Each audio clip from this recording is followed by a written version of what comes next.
Tell me that it's a mistake, that Betty isn't dead. Sadly, your lady friend has been murdered, Mr. Fraser.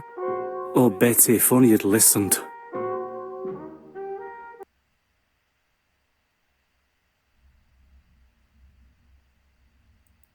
Did you visit Betty yesterday afternoon? No, I haven't seen Betty for 2 days.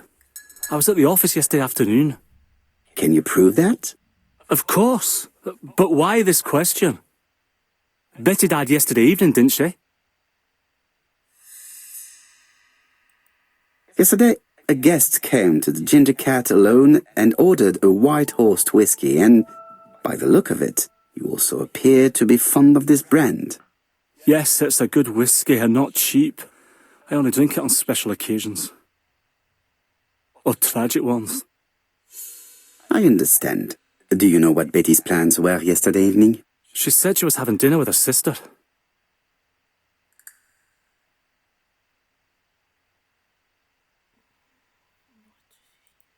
And you believed her? And why not, sir? She was my fiancée. That did not stop her from lying to you before. Betty was not a bad girl, but she did like to take advantage of her success with men. How dare you sully her memory?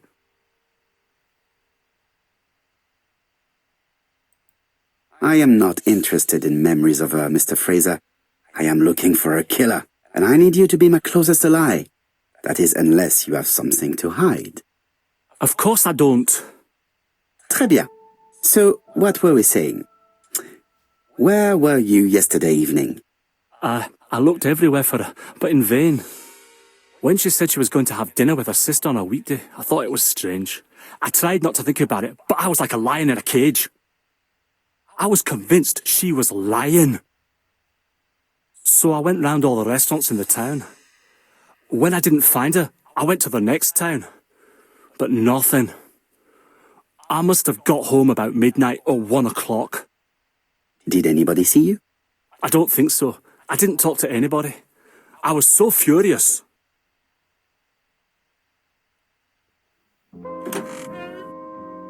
Ah, I knew I'd find you here, Poirot. I thought the victim's young man was here. Yes, he's all yours, Chief Inspector. Let us now try and get our brain cells to work.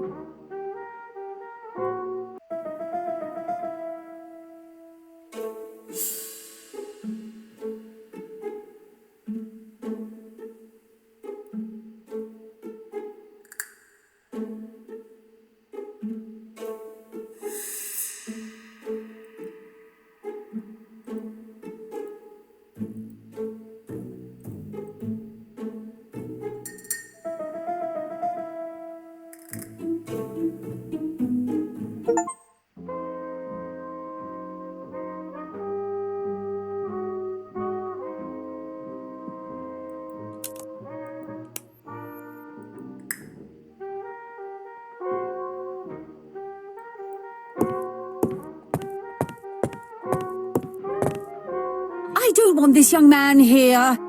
Be quick and do what you must.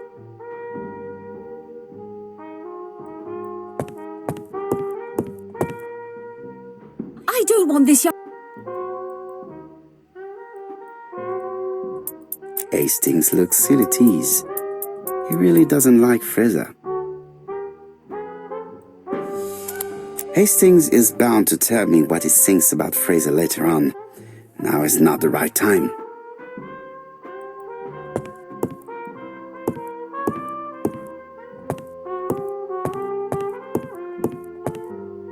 No need to insist. I will certainly have the opportunity to question him again.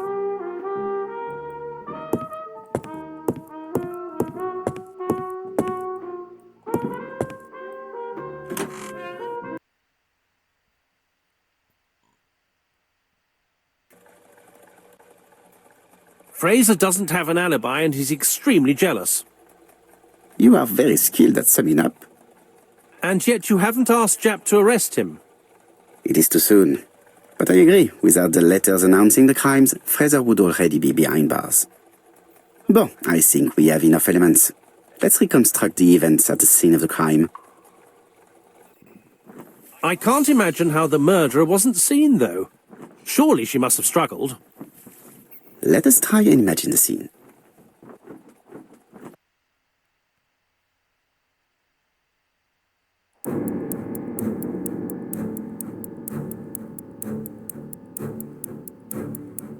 The killer and the victim are walking on the beach. Miss Betty has a bag, a belt around her waist, and carries her shoes in her hand. Both of them walk slowly to hut number 5.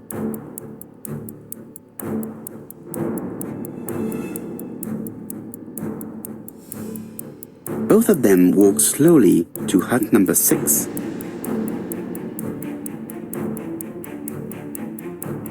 Miss Betty enters the hut. She leaves without her belongings. Then she hides a code.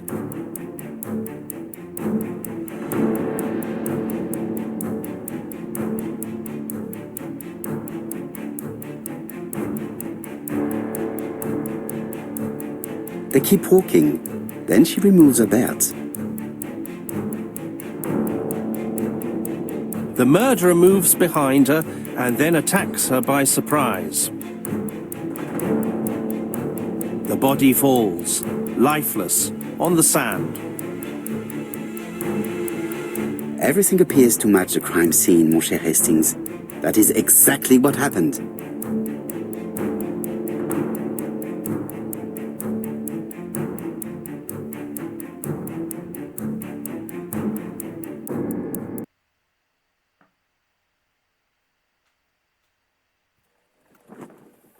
Without the ABC, we might have suspected Mr. Asher and Mr. Fraser.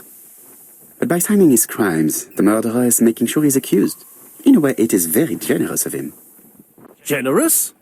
The murderer seduced Betty in order to lure her to the beach and kill her. Indeed, the young woman was certainly careless, but not stupid enough to follow a stranger. What are you planning to do, Poirot? Return to London, mon cher Hastings.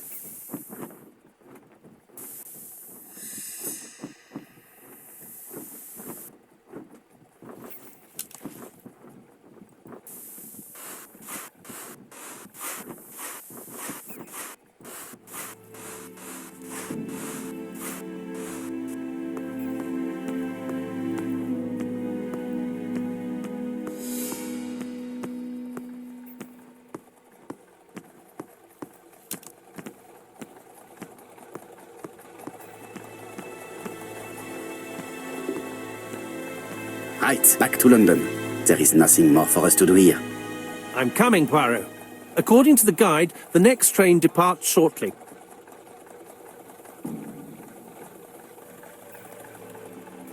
Right, back to London. There is nothing more for us to do here.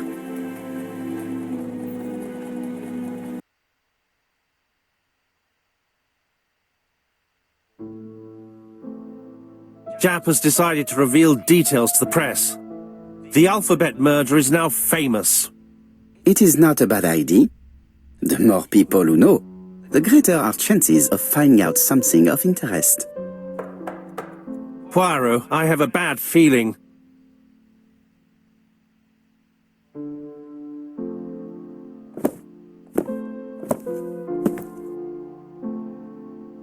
Poor Mr. Poirot, not so good at these little criminal matters as you thought yourself, are you? Rather past your prime, perhaps. Let us see if you can do any better this time. This time, it's an easy one. Churston on the 30th. Do try and do something about it. It's a bit dull having it all my own way, you know. Good hunting. Ever yours, ABC.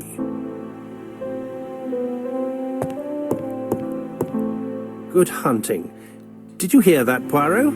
The murderer seems to be taking it all as a game, a challenge. He will strike on 30th in Churston. We must warn Scotland Yard.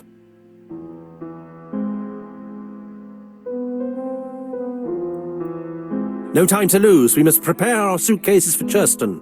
Mon Dieu, it is already 10 o'clock. I will call Scotland Yard immediately.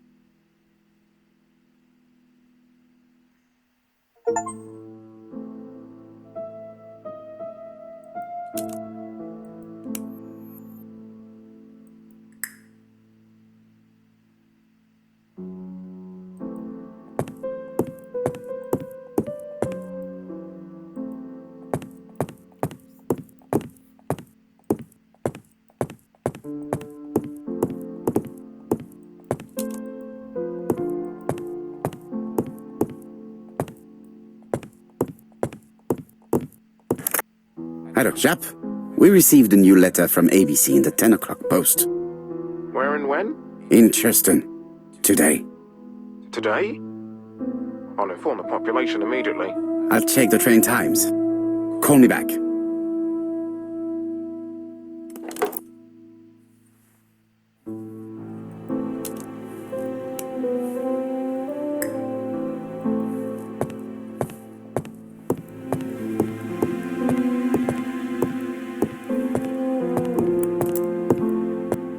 Hastings, what you are doing is an absolute disaster.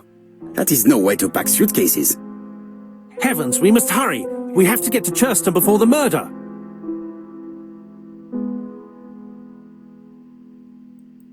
Hastings' order and method are always necessary, regardless of the circumstances. Okay. I'll let you pack them. All the same, it really is a disgrace to leave your belongings in such a mess.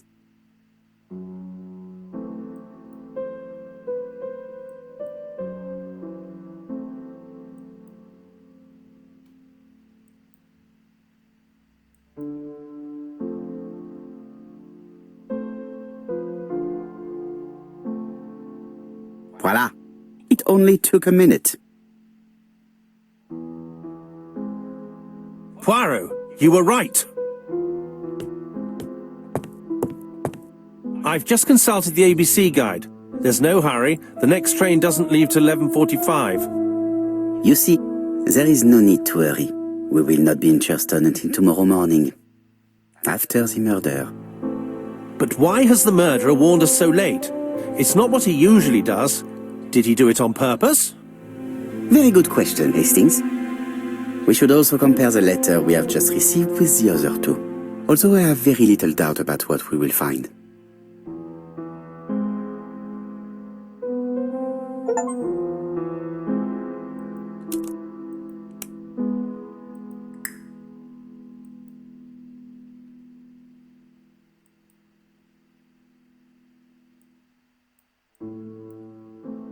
Hastings' photo album. He is very proud of his bag.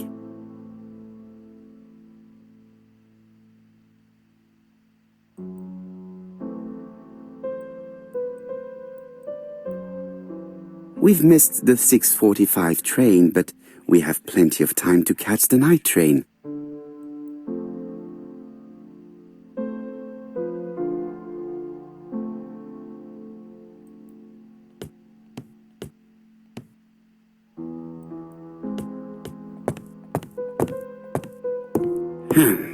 In his haste, Hastings tore the envelope.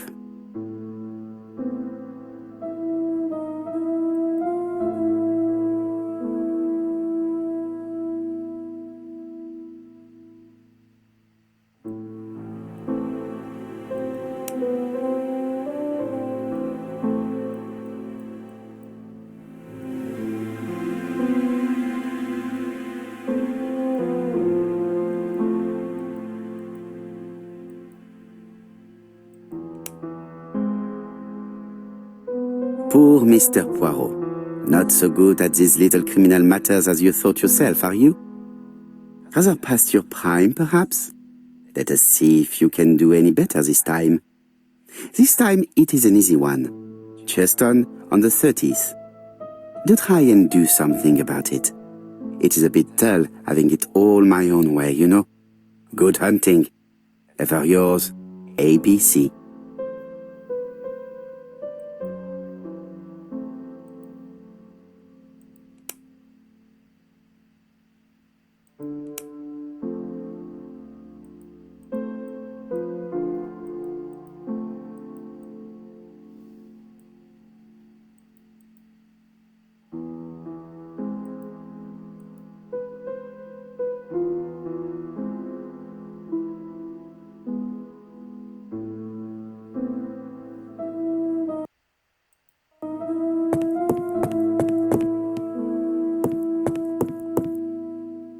Right, let us compare this new letter with the second one. Let us examine this more closely. Certain characters in the two letters may have similar defects. Yes, the A appears to be quite unusual. That's right. The A characters in the two letters do indeed have the same defects. I have to find some other similar defects to confirm my theory. Yes, this I is weird. The W is... However, the characters in the two words do not match. Yes, the I characters in the two letters do indeed have the same defects. I have to find some other similar defects to confirm my theory.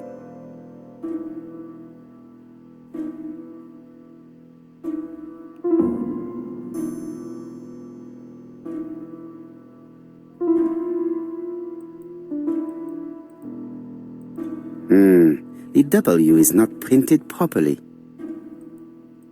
Of course, the W characters in the two letters do indeed have the same defects.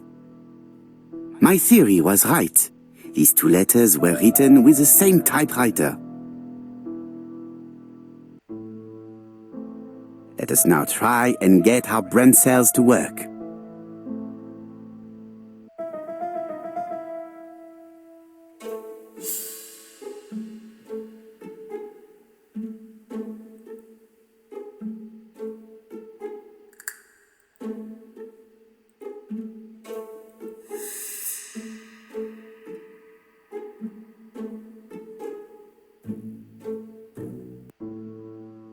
The letter should have arrived in time. The postmark shows that it was sent 3 days ago. However, our man made a mistake in the address, which explains the delay. All the same, the post office took their time correcting the error. Come on, Poirot. Your address is not quite as well known as that of Scotland Yard. Poirot, the telephone. It must be Jap.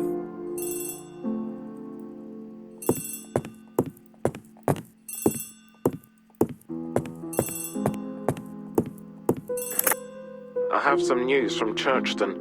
Bad news, I'm afraid. Sir Carmichael Clarke was murdered while out on his evening walk. Sir Carmichael Clarke. The name is familiar to me.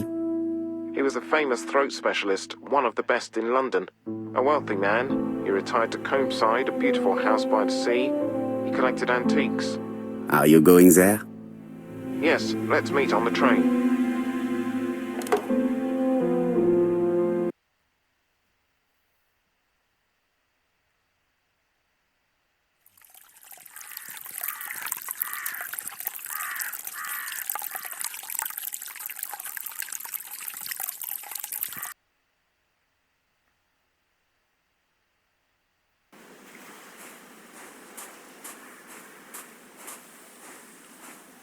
The victim is called Sir Carmichael Clarke, one of the best throat specialists in London.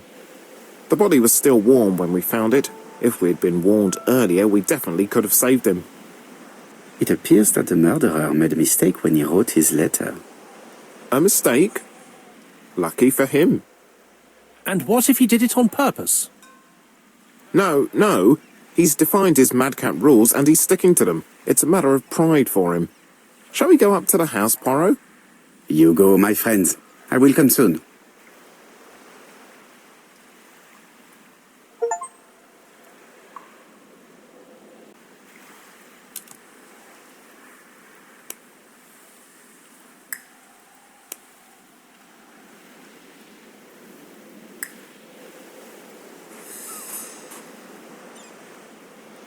Jap has emptied the victim's pockets and has laid out their contents on this piece of wax cloth.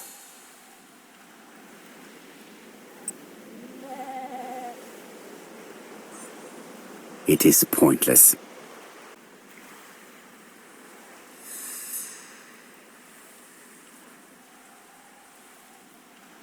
A signet ring, very probably with the Clarke family's coat of arms.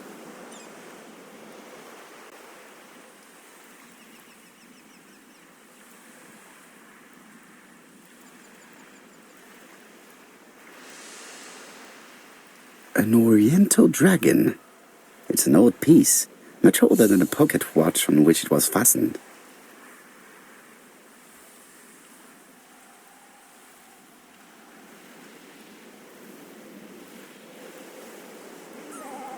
Nothing appears to be missing from this wallet.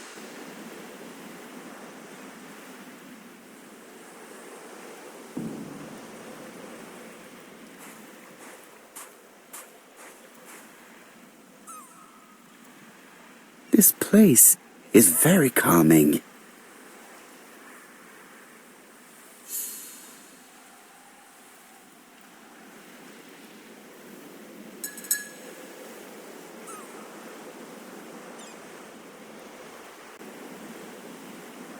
The site is exceptional.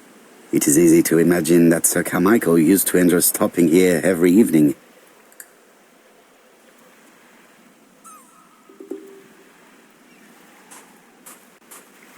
The body is just in front of a bush, one of the only bushes in the surrounding area.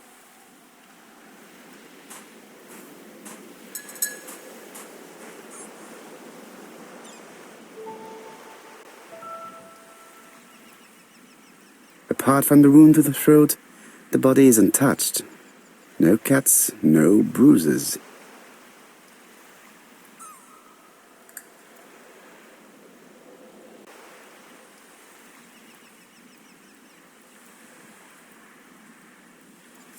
An ABC guide, the murderer's customary signature, covered in blood this time.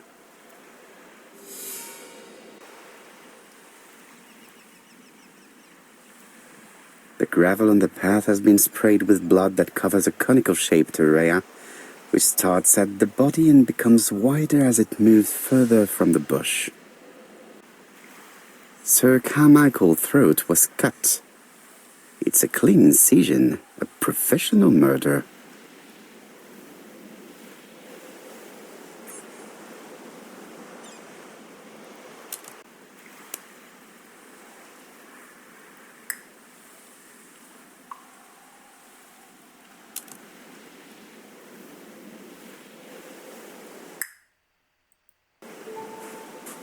The vegetation behind the bush has been trampled.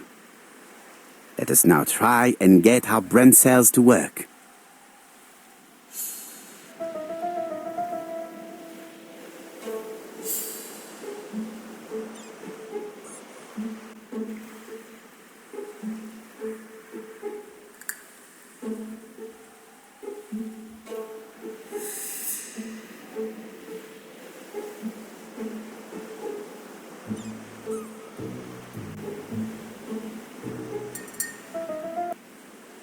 Sir Carmichael had his back to the bush when the killer cut the throat from behind.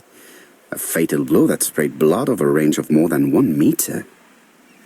Let us now try and get our brain cells to work.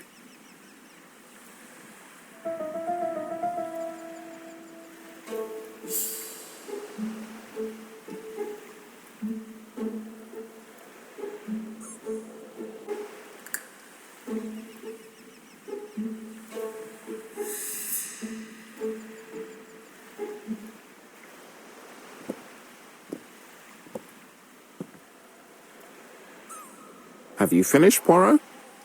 Chief Inspector, many questions remain unanswered, but I am certain of one thing. The killer has prepared his crime very carefully. Quite right. He must have known Sir Carmichael's movements well to plan such an attack.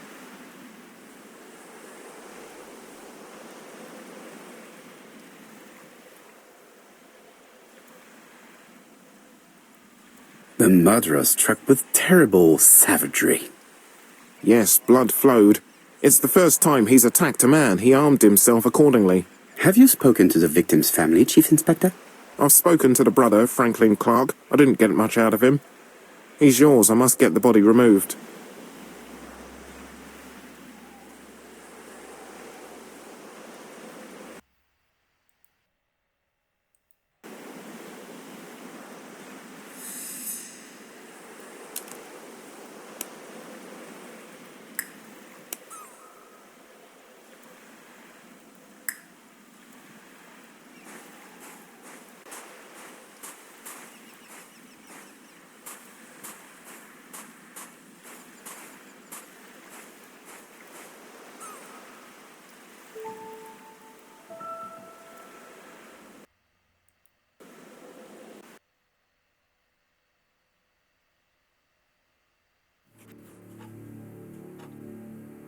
To be honest, this inspector seems rather obtuse. I'm counting on your friend Poirot to catch my brother's murderer. Ah, here he is now. Please, Mr. Poirot. Mr. Poirot, this is my brother's secretary, Miss Thora Gray. Pleased to meet you, Mr. Poirot. Would you like some tea? No, thank you, mademoiselle. I find it hard to digest.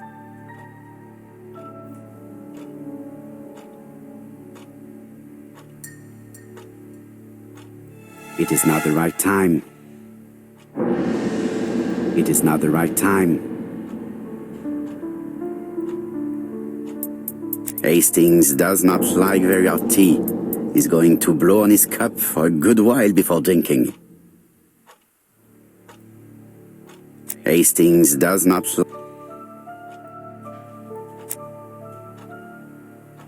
There is something elegant about her.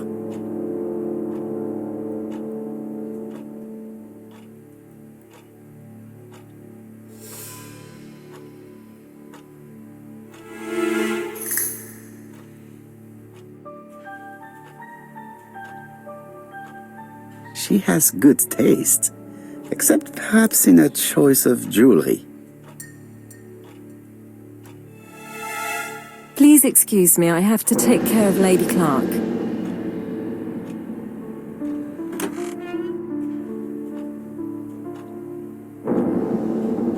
It is a once-in-a-lifetime opportunity to question him. My brother's wife is gravely ill.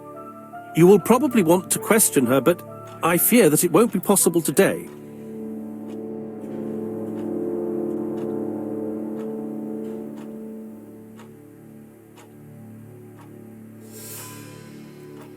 I insist, Mr. Clarke. Please allow me to remind you that this is a murder inquiry. Unfortunately, she is much too ill. She doesn't even know her husband is dead. I'm very sorry, but I'm afraid it's out of the question. Of course, I understand. Someone set a trap for your brother. Who was familiar with his habits? Everybody knew he took his evening walk at 8:30, and that he always followed the same path.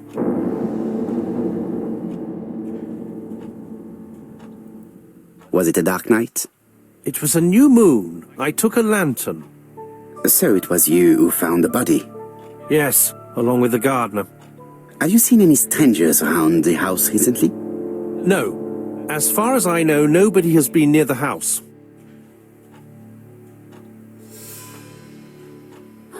Miss Clarke. Oh, Lady Clarke must have fallen from her chair. I have to help Miss Gray get her up. Hastings, while our host is gone, let's examine the drawing room. But, Poirot, a gentleman shouldn't... I take full responsibility. All you have to do is to leave the drawing room door ajar and let me know if anyone is coming.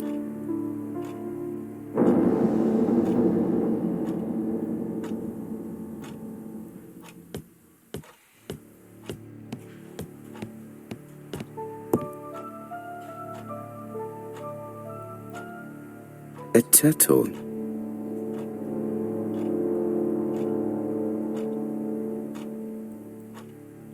A tiger.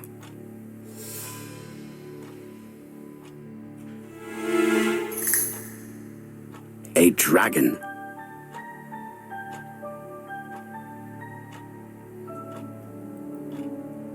A crane?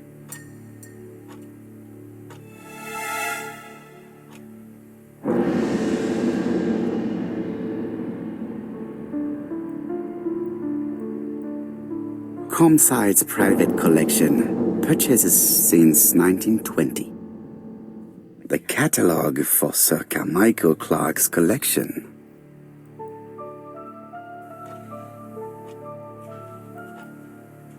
It is an emperor. His place at the center of the table is probably symbolic.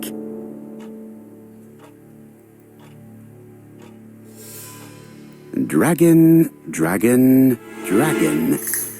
Sir Carmichael showed himself to be very consistent in his collection's theme.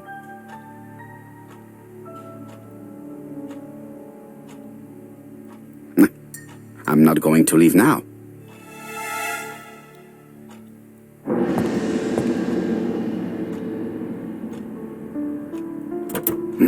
locked.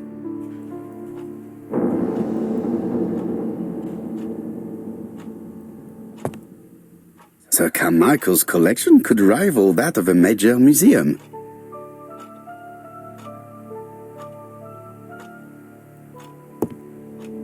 There are some very valuable objects here. Sir Carmichael.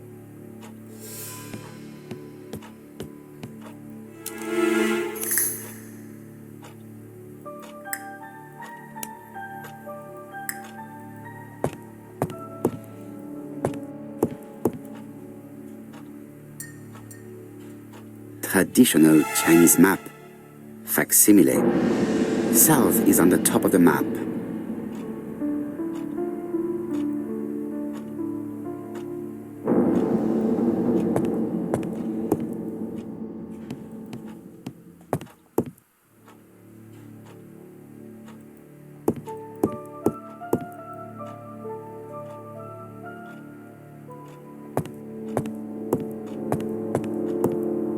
Are you keeping an eye out, Hastings?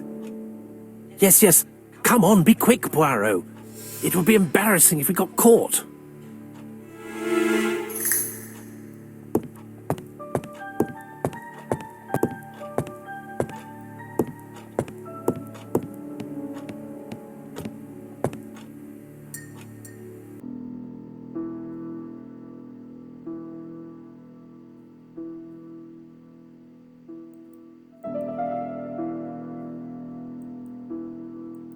Turtle, the dragon, the crane and the tiger.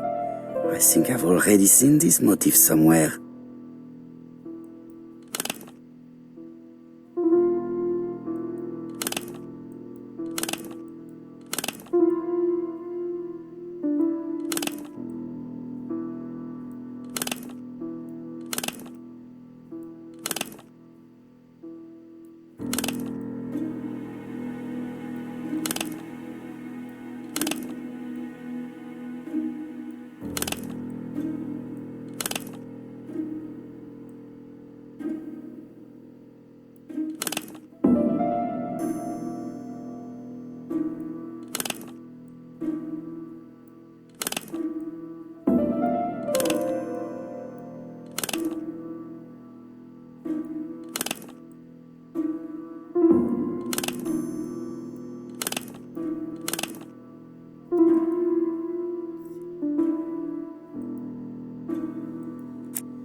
The cardinal points. This book could maybe help me. Each cardinal point is associated with one animal and one color. In the middle sits the imperial dragon, and out of respect, all the others are turned towards him.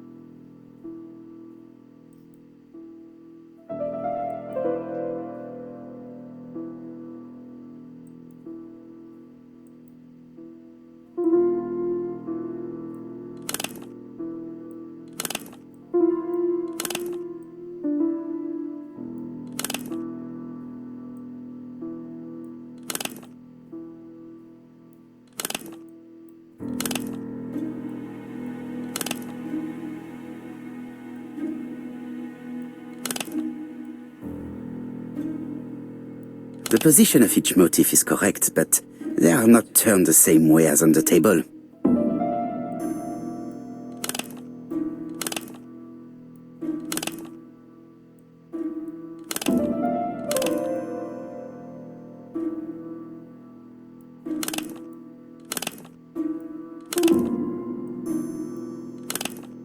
The position of each motif is correct, but they are not turned the same way as on the table.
A turtle.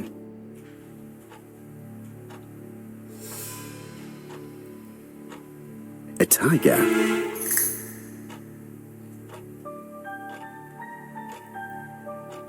A dragon.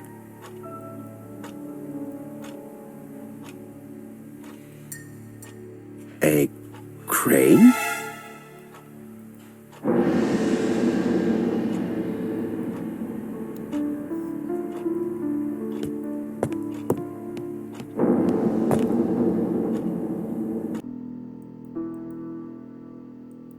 Turtle, the dragon, the crane and the tiger. I think I've already seen this motif somewhere.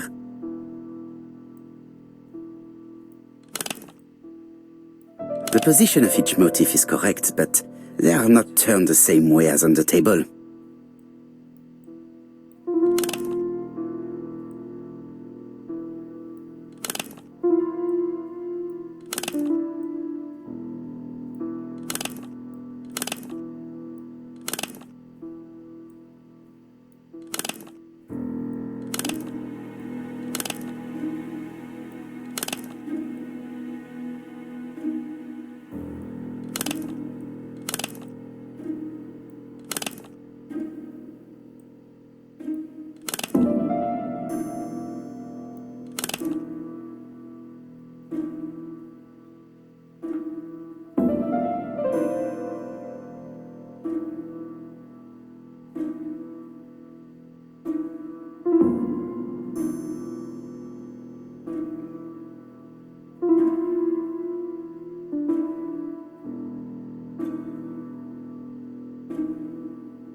The position of each motif is correct, but they are not turned the same way as on the table.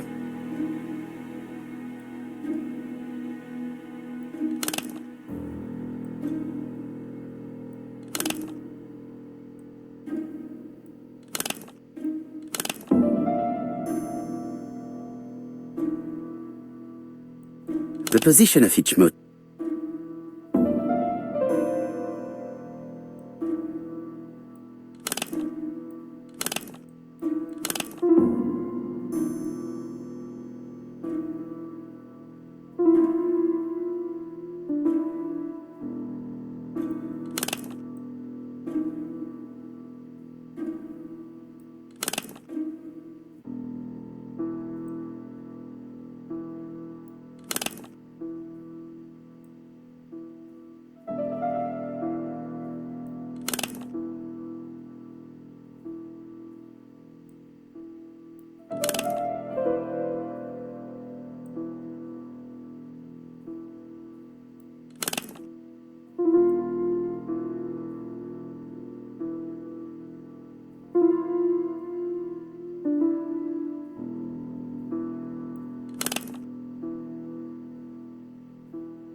The position of each motif is correct, but they are not turned the same way as on the table.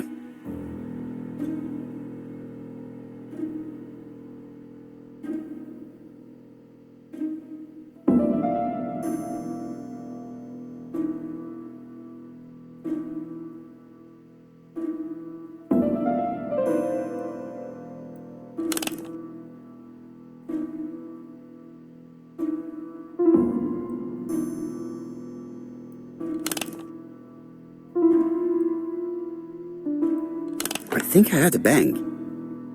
Could it be this cupboard? This is interesting.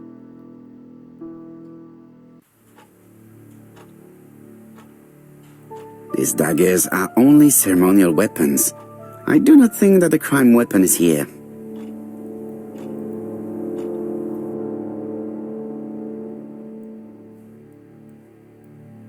Ernest Logan, MD, Brighton Cancer Institute, 201 Dusk Road, Brighton, Sussex. To Sir Carmichael Clarke, MD, Comsite Churston, Devon. Brighton, 1935, January the 5th. As a man of science, I owe it to you to be completely frank. Lady Clarke, your wife is suffering from a generalized terminal cancer. I confess I didn't suspect anything like that during the first exams. But with the test results I have received today, there is unfortunately no place for doubt. I estimate that Lady Clarke's life expectancy is no more than 1 year. Hospitalization would not help in her case, so I advise you to keep her at home and provide her with as much morphine as required to ease her last moments. Yours sincerely, Ernest Logan.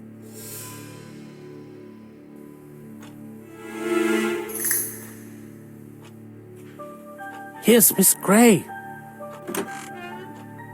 Sorry to keep you waiting. Lady Clarke's condition requires regular care. I believe you want to ask me a few questions. Indeed, mademoiselle. This porcelain is remarkable. Is it old? It's about 3 centuries old, I believe. Wait, let me find the reference.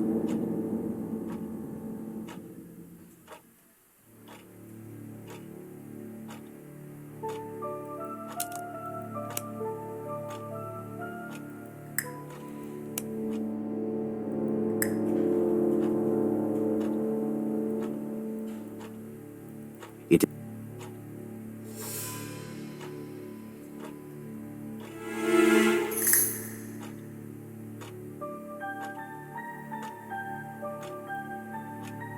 I knew that Hastings had a weak spot for young women with auburn hair, but I can see that he is also sensitive to Scandinavian blonde hair.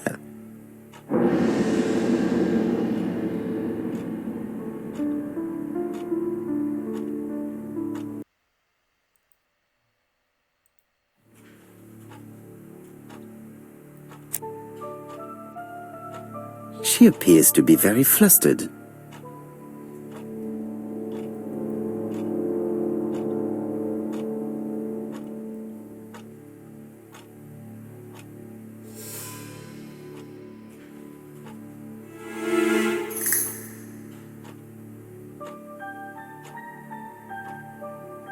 She is unable to hide her emotion, and her makeup has been disturbed. I think that this young woman has just been kissed. Here? Teapot with black dragon, Gangshi period, end of the 17th century. It is a rare piece with unusual colours. You have a good knowledge of art history. Acquired while working with Sir Carmichael. I used to help him manage his collection and choose his new acquisitions.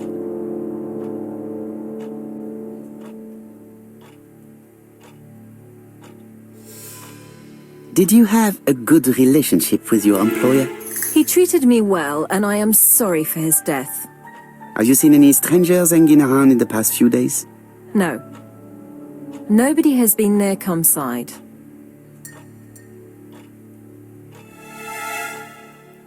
Tell me what happened last night. After dinner? Well, I did some sewing, and then I went to bed. I was woken by the telephone at 11. I heard Franklin Clarke speaking with the gardener.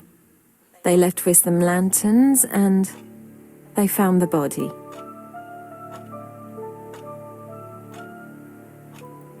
What are your feelings about Franklin Clarke?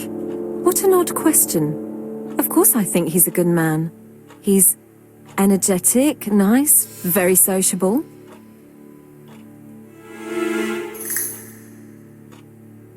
Miss Gray, if I may be so bold, please do not take offence. My friend has rather unusual methods, but all he wants is to find the murderer. Yes, I understand. I must rest. Please excuse me. Earlier, you asked me to watch the living room door for you. I don't wish to be indiscreet, but sometimes a gentleman stumbles upon a secret without intending to. That is sometimes the case. And I saw Franklin Clarke kissing Miss Grey at the foot of the stairs. Do you think this is a common occurrence? No, I saw emotion, intensity. I think it was their first kiss. Well done, mon ami. Well spotted. However, I don't think I completely understand this business. Why did Sir Carmichael not defend himself? He appeared to have been active and strong. The murderer did not give him a chance. Let us try and reconstruct the scene.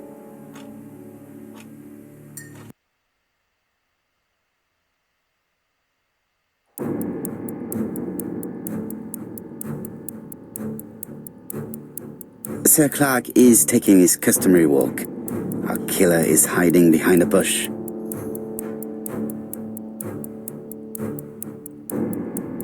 The old man walks quietly along the gravel path.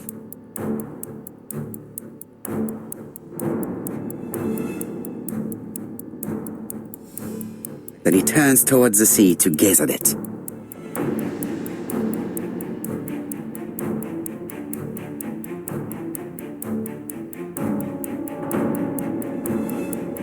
The killer leaves his hiding place on the left-hand side. He walks over the gravel on the path. The noise alerts Sir Clarke, who turns around. No, Sir Clarke was attacked by surprise. He could not see his assailant. Let us think again, mon cher.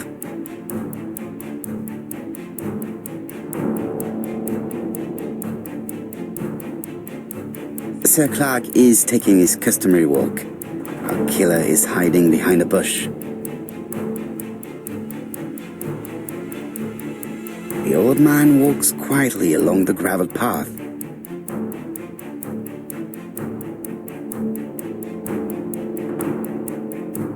Then he turns towards the sea to gaze at it.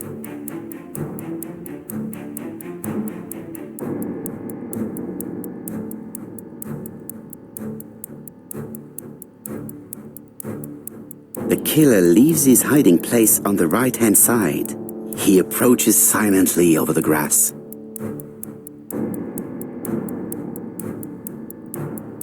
Then he throws himself on his prey and cuts the poor man's throat. He then lays down the ABC before leaving. Everything appears to match the crime scene, mon cher Hastings. That is exactly what happened.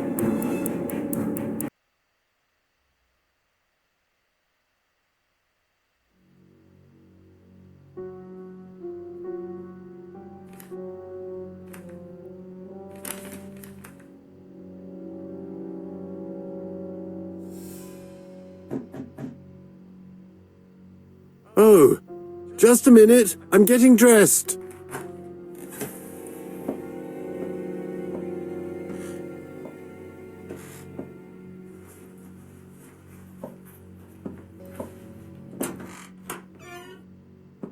Mr. Kirst, have you recently returned from Churston? Yes, indeed I have. Have you seen the papers? And to think that you might have rubbed shoulders with the killer. Imagine that. Mr. Kirst, are you all right? You don't seem well. My apologies, my throat is burning and my head feels heavy. It's ever since the war, you know. Since my injury, my head has never been the same.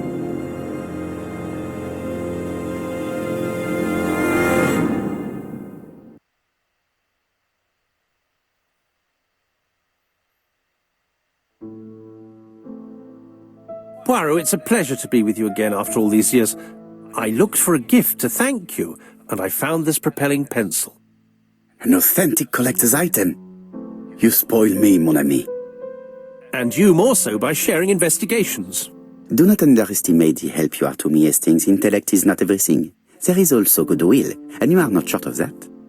Later, I will ask you to help me tidy up the room and bring some chairs. Our guest will be here soon. Ah, is Thora Grey coming? Naturally. She is a fascinating young woman, n'est-ce pas? Oh, come on, Poirot. I'm a married man. And Miss Grey has already been courted by Franklin Clarke. Poirot, our guests will be here soon. We must prepare ourselves.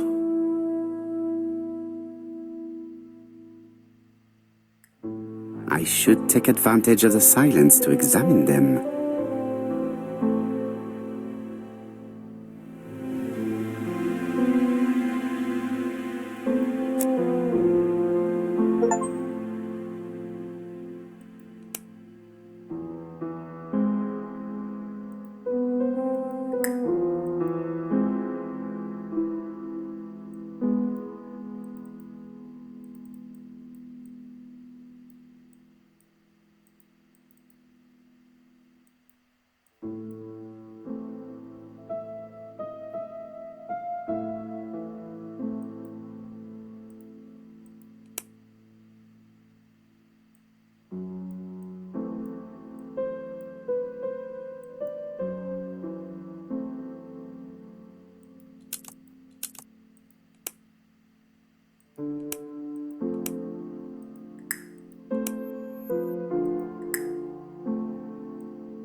I ought to concentrate on my guests.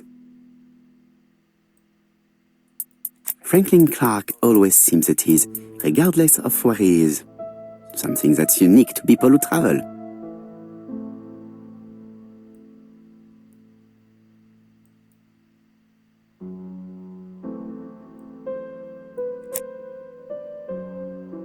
Donald is always on edge.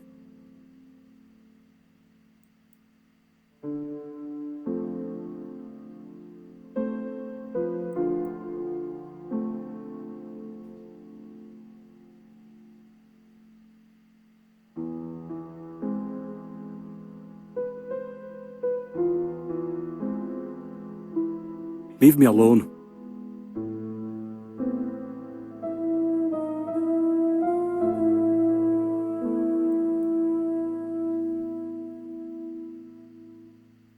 Donald Fraser is very nervous at the moment, even if he's trying hard to control himself.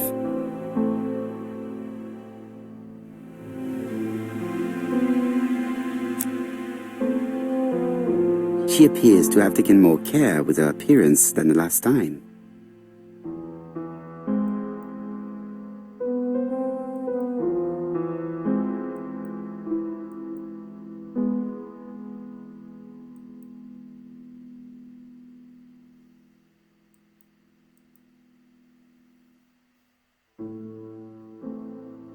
She's looking at Mr. Fraser out of the corner of her eye.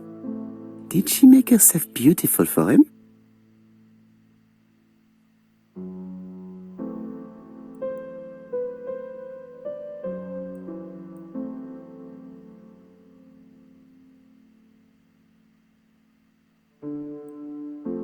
The song says, "Sometimes I love a blonde who comes from Eden by way of Sweden.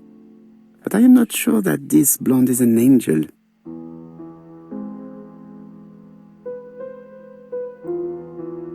The song says,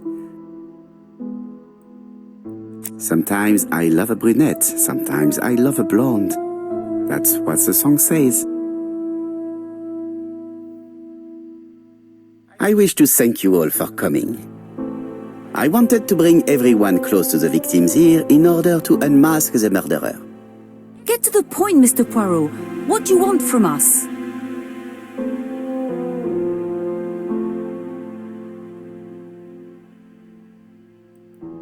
Megan, dear girl, please be patient. Mr. Poirot, how dare you address me by my first name? Please excuse me, mademoiselle. What I ask is that you search your memories. The murderer must have left some trace. Yes, he must have prepared his crimes very carefully. Tout à fait. He did not get to Bexhill at midnight in order to strangle a young girl whose name by chance starts with B. Must we go into that?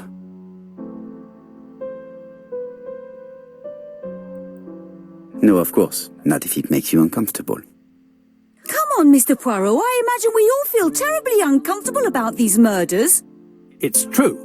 We've to catch the killer, not be spared the gory details. Mr. Fraser, please get a grip on yourself. Well, I want to help you, but I don't remember anything else. Nothing I haven't already said. And you, Mademoiselle Barnard, did your sister say if she was seeing another man? She never would have told me.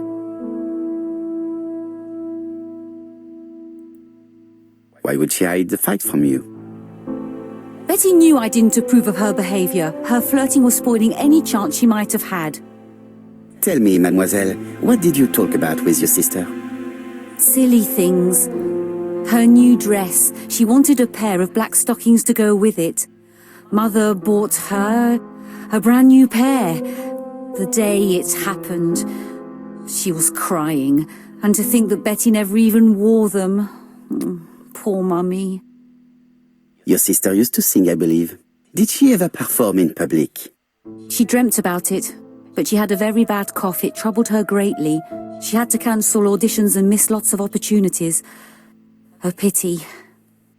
Yes, she sang well, but that doesn't tell us much about the murderer. Qui sait?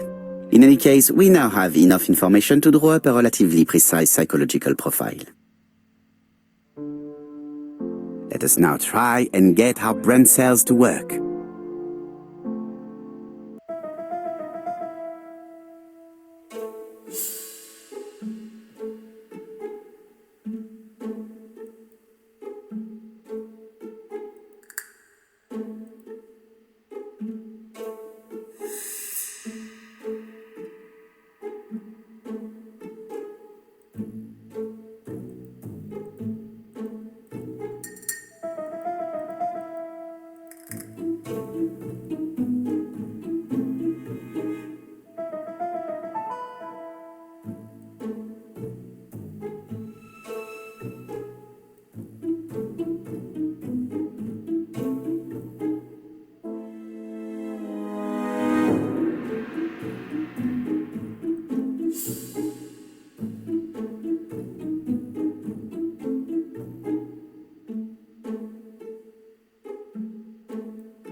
So, ladies and gentlemen, we can now surmise without too much risk of error that our adversary is calculative, sure of himself, a seducer, of outstanding intelligence, that he has plenty of self-control, and that he likes railways. It's a good start. Other meetings may be necessary. I hope that you will be able to come back again. Well, it's just that...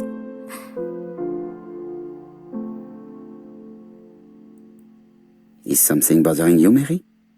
Well, Mr. Poirot, you see, I don't know if I can come to London just like that. It's normal that people helping with this inquiry should be reimbursed. Starting with you, Miss Drower. Please allow me to pay for your train tickets. Oh, sir, I cannot accept. But you must. Mademoiselle, I may not be rich, but my brother left a fortune which will be mine. Mr. Clarke, that's very generous of you. Well, someone has to foot the bill. Mr. Poirot, would it be possible for you to come back to Devon? Lady Clarke has expressed a wish to see you. We'll adjust her medicine so she'll not be too drowsy. But of course, I shall come the day after tomorrow if it is convenient. Thank you all for coming. We will meet again soon. The meeting was most fruitful. Really? Hastings, I believe now we have everything we need to find a common point between the victims. Now it is time for us to use our grey matter. Let us now try and get our brain cells to work.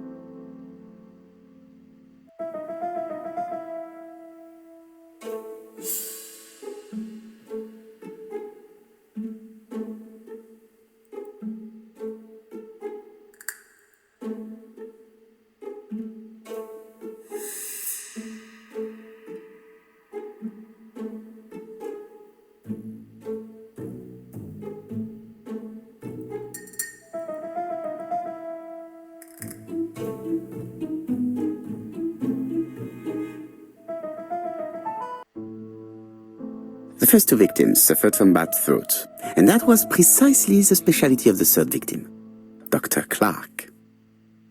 We have a lead. It would pay to take a closer look at the medical records of Dr. Clarke's patients. We'll do so during our next visit to Churston.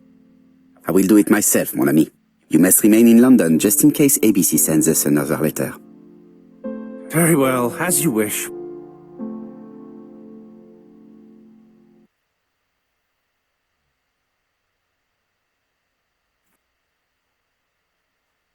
Thank you for coming, Mr. Poirot. Lady Clarke is waiting for you in her bedroom on the first floor. Please excuse me, I cannot stay for the interview. I've to take Miss Gray to the station to see our lawyer in Torquay.